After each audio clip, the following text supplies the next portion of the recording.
Hello everyone, this is Talk Time with Cynthia. And there go Calliope, y'all. There she does. Say hey everybody. she a trip. So anyway, I have a book here I want to read today, which I think is very interesting. I want to hold it up so you can see it. And I'm going to let you read it, then I'm going to read it to you. Uh-oh.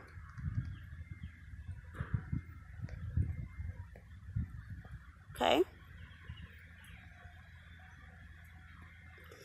So,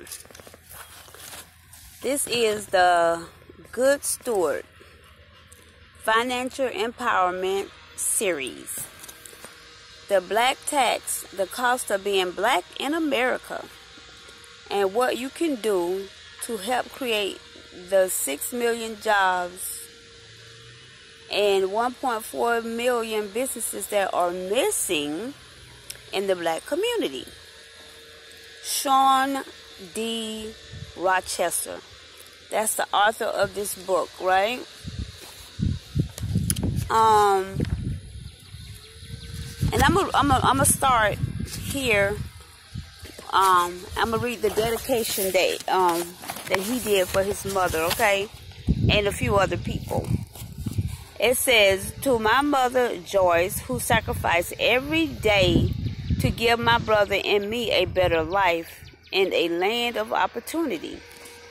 To my aunt Doreen, a brilliant, funny, selfless pioneer educator who transformed the lives of thousands of students and mentored a generation of educators. That must have been very fulfilling. To my Aunt Barbara, who boundless love, bright smile, hearty laugh, and generous spirit helped to change my life. To my wife, Dolores, son Ethan, and daughter Sarah, you are a gift from God, and I love you with all my heart. To the many researchers who work tirelessly to uncover the truth, who make great sacrifices to shed light, who toiled in obscurity so that others may gain understanding and do so not for glory or financial gain, but so that we may gain knowledge and free ourselves from the tyranny of ignorance. Okay?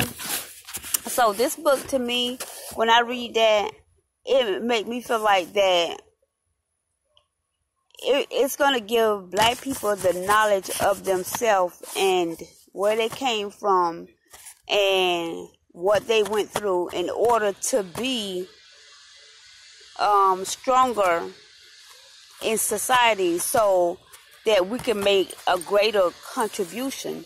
So I don't look at it as racism, even though it was a lot of things have a racist basis, but it's just to let us know how we got to where we are, so that we can figure out how to get where we need to be. So that's what I think this book is about for me. And beyond that, you know, it's a lot. When I read it, it's a lot. It's a lot that I take away from it. And some of the stuff that I'm gonna be reading today, I'm gonna be reading for the first time. But when I started reading it, I was like, wow. I really want my audience, whether you're white, black, Asian, or wherever, from all walks of life, because maybe it's some things that I want my audience, because my daughter said I start talking and I do half sentences. That was a bee flying past my ear. If y'all didn't see it, my daughters always say I start a sentence and I never finish. But I just want to be able, I want my audience to hear it, because maybe they've experienced some things exactly, but just from a different race. So I want you guys to hear and learn with me and get the knowledge with me, so we can have a better knowledge of ourselves.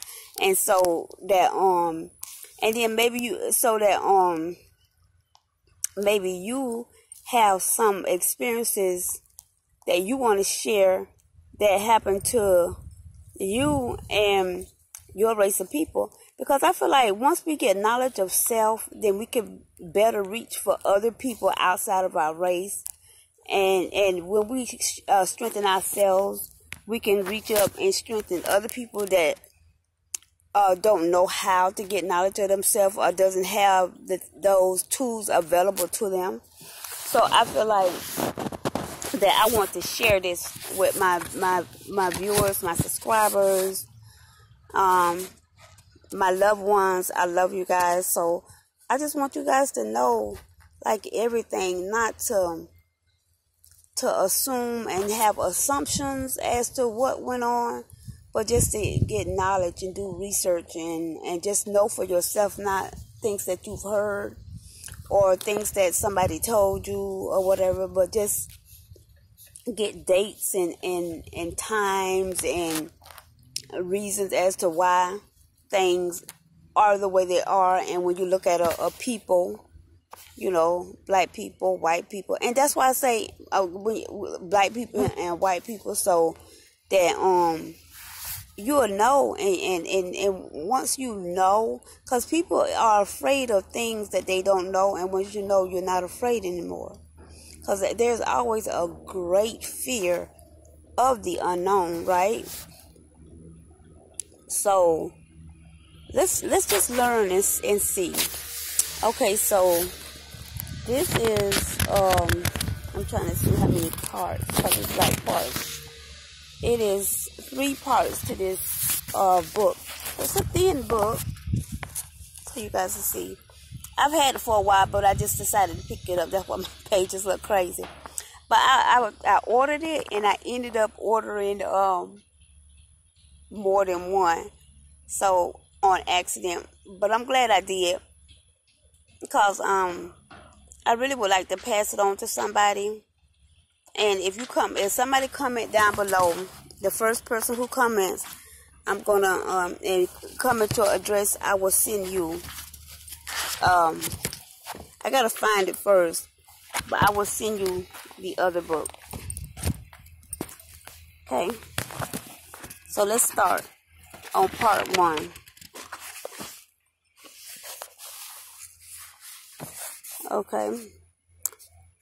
So I'm gonna read the introduction. I rarely ever read the introduction of a book, but for you guys I will, since it's not like a choice that you guys have the book in front of you unless you go buy it for yourself.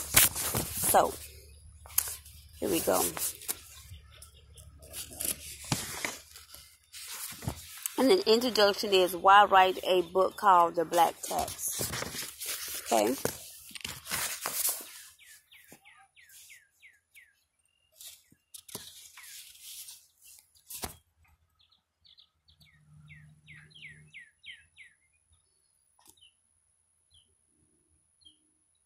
So it says, okay, so like I was saying, or I don't know if I said it or not, but this is not about a conversation about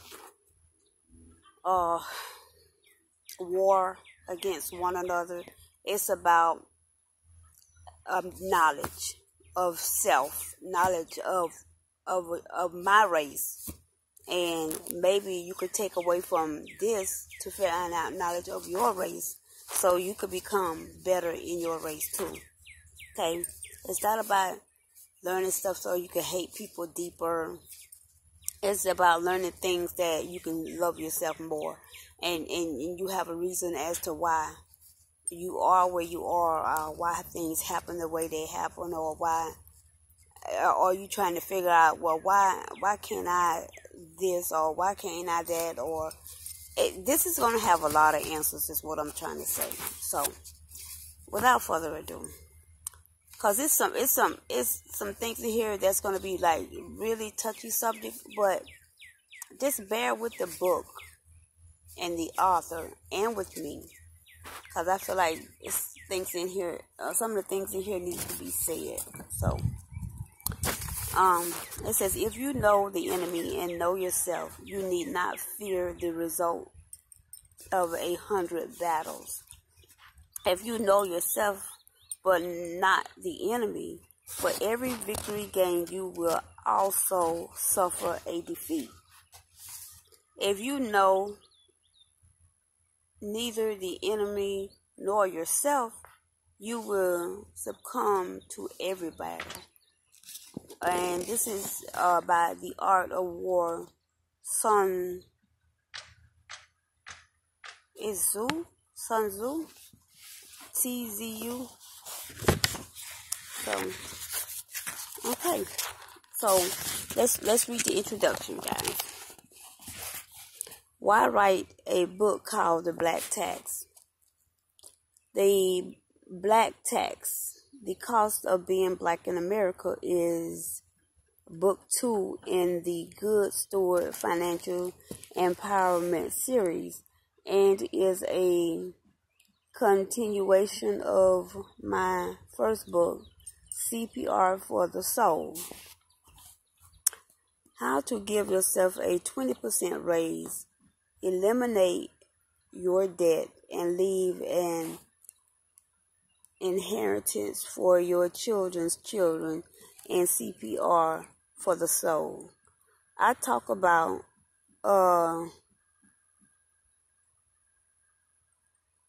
resuscitating our commitment to our soul, which is an acronym for stewardship, ownership, and legacy. Stewardship is utilizing the limited sources that we have to their highest and best use to maximize household cash flow. This is essential to financial stability and empowerment, because everything depends on cash flow. Savings, investing, college funds, retirement, startup costs for new business opportunities or ventures. Ownership is paying off all debt to ensure that all assets in your possession are owned by you.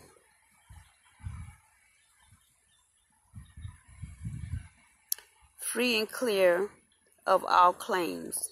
This is vital because you cannot leave something as an inheritance if you don't own it. Legacy is about 3 things.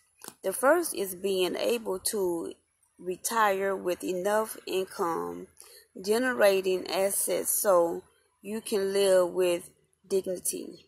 The second is being able to set aside resources so that you can give freely to those who are in need. And the third is being able to leave a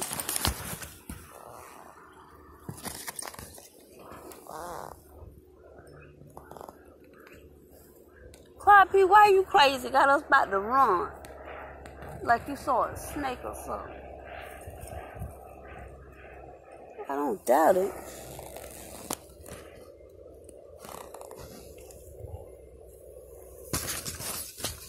Okay, y'all, I'm sorry. My dog jumped, so I thought it was time for us to run. Woo. Okay. And third is being able to leave a sizable inheritance for your children's children. The idea is that stewardship leads to ownership, and ownership ultimately leads to legacy, which is what I call the soul. So that's why I say this book is basically not just for black people, but I mean anybody can pull from it and just improve. Okay, then it says resuscitating our commitment to stewardship, ownership, and legacy soul, and they have that up in parentheses, is where the concept of applying CPR to the soul comes into play. The C in CPR stands for our change, which means to seek and apply wisdom, knowledge, and understanding in order to maximize our resources and leave an inheritance for our children's children. This change may seem quite daunting or even downright scary, which is why we supplement our efforts with prayer. That is what the P in CPR stands for. It's a prayer of empowerment that you recite before, during, and after your most challenging times on this journey. When you have done all that you can, and when you have gotten to the end of yourself, it's important to remember that it's at that point when God's work is completely and unmistakably clear. The prayer of empowerment is as follows. Lord, strengthen us, for we are weary, and increase our power, for we are weak. Allow us to put this knowledge into practice and rise like the phoenix from our current situation to transform our lives and the lives of our families, and to be a blessing to those who are the least, last, and left out. Amen. It's a wonderful prayer, right? Then it says, last but certainly not least, the R in CPR stands for responsibility. While we are in the undesirable position of having very limited resources, Scripture says that if you can be trusted with little, you can also be trusted with much. Therefore, our responsibility is to demonstrate that we can be trusted with the little that we have, so that we will be prepared for the overflow that is coming. The word responsibility, while used frequently, is often misunderstood. At the end of the day, taking responsibility is about accepting that what is required of you is more important than what is desired by you. When we talk about applying CPR, we are talking about applying our charge, our prayer of empowerment, and taking responsibility. Ultimately, CPR for the soul is about managing our resources wisely to generate cash flow, and then allocating that cash flow to eliminating debt and leaving a legacy. To do this, we must thoroughly understand everything that affects our cash flow, especially things that reduce it,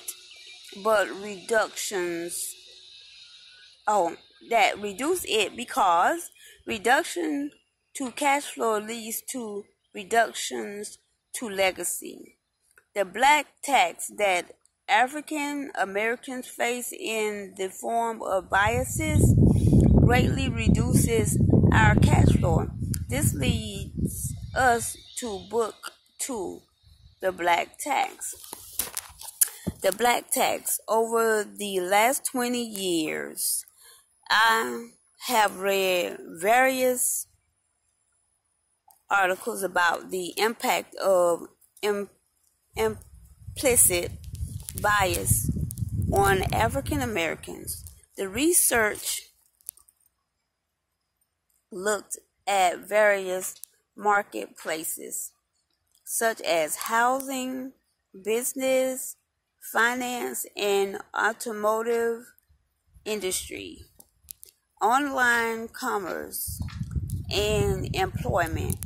In each article, the often significant costs were based on the finding of studies conducted by researchers at distinguished American universities and institutions. As I read the articles, these costs seem like a series of unjustified taxes on Black Americans. I saved the articles and decided that at some point in the future, I would try to quantify the cumulative effect of those taxes. Several years later, after almost 2 decades in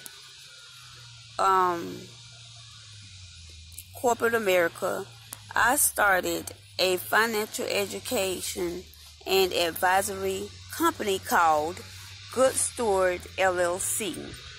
As a financial consultant, I helped clients develop plans to dramatically increase their household cash flow, eliminate their debt, and set aside enough resources to maximize their income generating assets during retirement. I also started Good Steward University, where I developed online courses to help Black Americans manage their resources based on a mindset and a set of actions focused on stewardship, ownership, and legacy. Okay, so guys, one thing I want to say, these are things that can be adopted by any race, just not, Black Americans, but I feel like we are the ones low on the totem pole, and everybody is aware of that. And those that are not, possibly living underneath a rock. So, and I'm not saying all of us, I'm saying a greater deal of us than a whole lot of other people.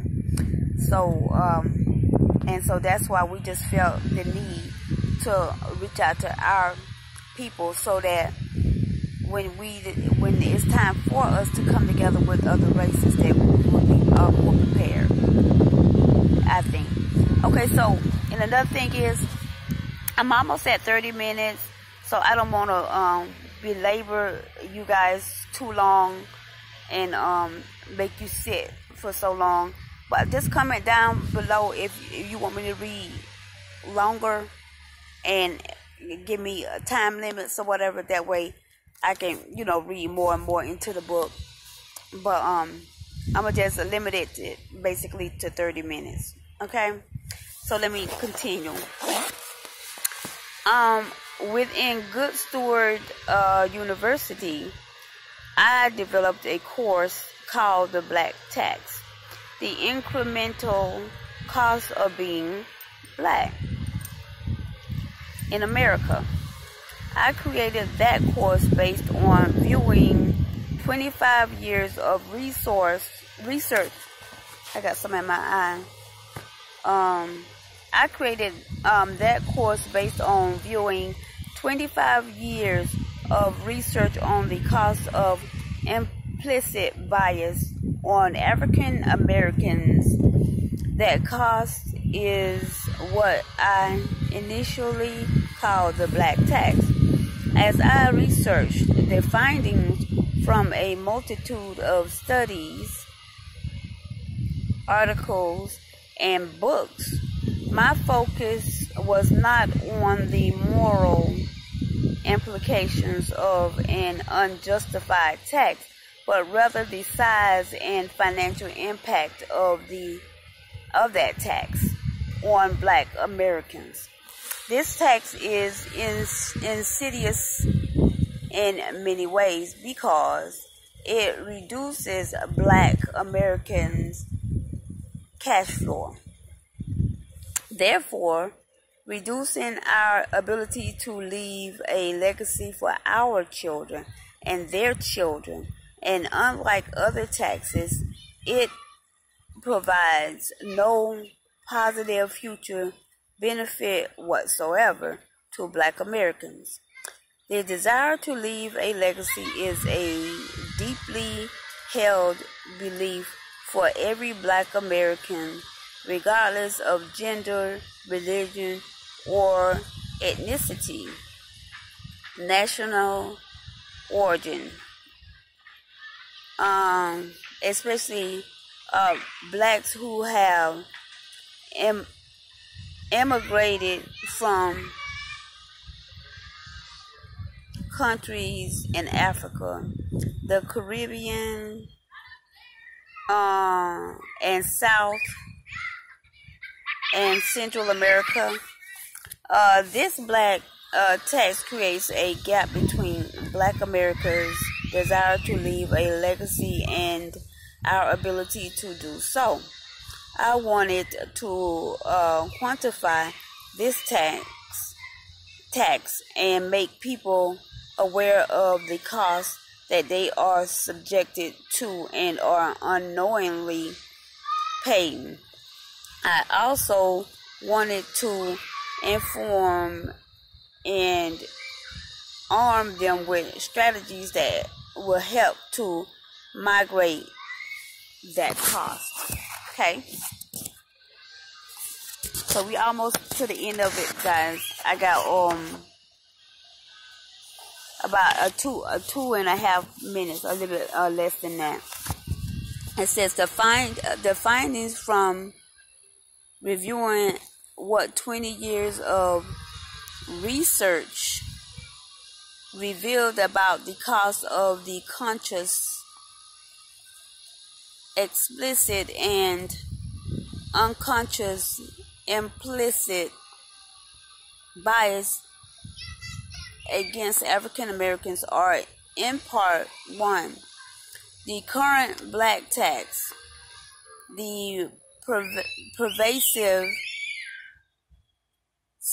systematic, and omnipotent nature of this black tax, and the current financial condition of Black America begs the question, how did we get here? So you see, it's important to know. I'm going to finish this little piece here, and then I'm going to go ahead and end this. So yeah, how did we get here? And how is it that after 400 years, more than 40 million Black Americans, now just 2% of American wealth? My original intent was to answer this question by attempting to quantify the enormity of the discriminatory forces at work in America that were and are still directed to African Americans. I was already aware of the impact of certain discriminatory policies, such as redlining, which channeled billions of dollars of government sponsored economic support almost exclusively to white families, I decided I would collect and research the effects of other discriminatory policies to help my students understand how unimaginably difficult it was and still is for Black Americans to accumulate wealth. I also wanted to illustrate how the deck is consciously and unconsciously stacked against us. So, it's really saying that, even though some people deliberately do it, but then you got some people, they unconsciously do it and they're not aware, which is another good reason why these things need to be said and need to be pointed out. So, for that reason too. And then it says, I decided to go back to emancipation and look at the research about the economic cost of slavery. Jim Crow, separate but equal, the New Deal, and a host of other laws, programs, and policies. In so doing, I found enormous financial costs that were extracted from African Americans in one long, unrelenting nightmare from slavery to the present day. I found a tax of epic and unimaginable proportions, which became Part 2, Historical Black Tax. Part 3, What Can We Do About the Black Tax, discusses 1. Some of the residual impact of the past and current black tax, and 2. What concerned people, black, white, and otherwise, can do to, so let me read it. What concerned people, black, white, and otherwise, can do to help create an environment that will lead to the creation of millions of jobs and businesses within the black community, and dramatically reduce the impact of discrimination against Black Americans. So not only will we benefit, but then we create jobs for other people also outside of our race. And that's why I say we need to come together and realize that there is the human race, not just like black, white, Asian, Indian, whatever, or Native American, or whatever you want to call it. It's just that we are of one race, and we should come together as such. And I believe that if we were already to that point, this whole coronavirus situation would have already been eradicated. But anyway, let me continue and finish this out, and then I'm gonna start tomorrow again until we get to the end of this book, because this is some really, really great stuff. So,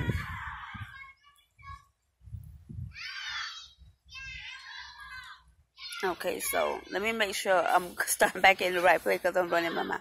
Creation of millions of jobs and businesses within the black community, and dramatically reduce the impact of discrimination against Black Americans. This is a concept called getting your PhD, which is an acronym for purchase, hire, and deposit. The fundamental building block of economic development is based on our ability to provide for ourselves and our families, which is in turn based on our ability to earn a decent income. So not so much of reading on other people, but to be able to stand on our own so that we won't have to depend on the government or other races or anything like that. And then if we do have somebody who are weaker and like really need us too, we can pull our load too. Like now nobody can work, and you should be able to reach out and, give to food banks and, help with anything in the medical field, or just anything you could do to help. But if our race isn't knowledgeable of who and what they are and where they came from, then that's going to be a hard decision. So anyway, and then it says PhD enables economic development because it drives more businesses with black enterprises, and financial institutions, which in turn increases employment and new business development within the black community and increases the cost of anti-black discrimination. So I just feel like if we had places where we can employ our own and other people too, but we would be able to work within the business that were created in our community and free up those jobs in other communities. And not that we're trying to be separate from everybody, but we're just trying to be stronger so that when it's our time to step up and help society, that we're able to do that. We're able to be upstanding citizens in our community and do our part. That's it. So anyway, I want to just say thank you guys for sitting and listening to me and being interested in what I have to say. And I love you guys so much, and that's why I bring you guys information like this, so that we could be a better society, a better world. Because this thing has hit us so hard, and in ways that we shouldn't have to sit and be so afraid that our finances is so low, our health is so bad that we don't know if we're going to come back from it. If we pull together like we're supposed to, then this won't be an issue. And I'm going to just say next time around. And even now, we can also right now work on bettering everything right now. Like we can work on our health. We can work on our finances. Like this is one of the best times to invest into the market, the stock market. This is the best time to buy houses. This is a great time if you have the finances, right? And then it doesn't cost a whole lot, because I did a video on investing in the Robinhood app, and there's other apps too, so you have to research that too. And it doesn't take a lot of money. A couple dollars, maybe $3, $4. Now, I think I found a stock. No, I found a stock, like pennies on the dollar, because it went so far down. And whenever the stock is low, that's the best time to buy it. It's not when it's up high and you looking at it, you like, ooh. When it's down low, that's the best time to buy. But like I always say, do your own research and find out things for yourself. You never get things secondhand. You always find out things for yourself. Even the information that I am reading to you right now, you go and you research the information. I never sit and tell somebody, to take my word for nothing, but you just have to learn and find out for yourself. Those are the kids over next door that they playing in the water, so that's what y'all hear over there. But anyway, so I'm going to go ahead and let y'all go, because I don't want to keep you guys too long.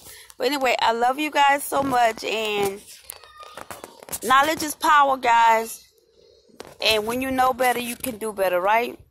And don't forget to comment, like, subscribe to my channel. Y'all, please subscribe to my channel, because I'm just trying to get this the prescription so I can come live. And if I get 1,000 subscription, then I can be live and I can talk to you guys directly, opposed to posting a video. So I'm dying for that to happen. But anyway, I'm patient, and I feel blessed for my subscribers that I already have, and I just celebrate you guys so much. Okay. But anyway, like I said, don't forget to comment, like, subscribe. Tell your family and your friend what your girl Cindy is doing. Because she tried to keep it popping over here on the positive side. Love, peace, understanding. I mean, some things are hard to hear. But sometimes you have to embrace yourself and hear it, you know. Even myself. Some things is hard for me to hear that people want to say about our races. But if it's the truth, it's true, right? So anyway, love you guys. I'll talk to you later. Bye. Oh, and don't forget to hit the notification bell so you can get all of my whenever I upload my video, you'll get it right away. You'll be notified right away. Don't forget to hit that bell on the side, right? And give me them thumbs up. Love you. Bye.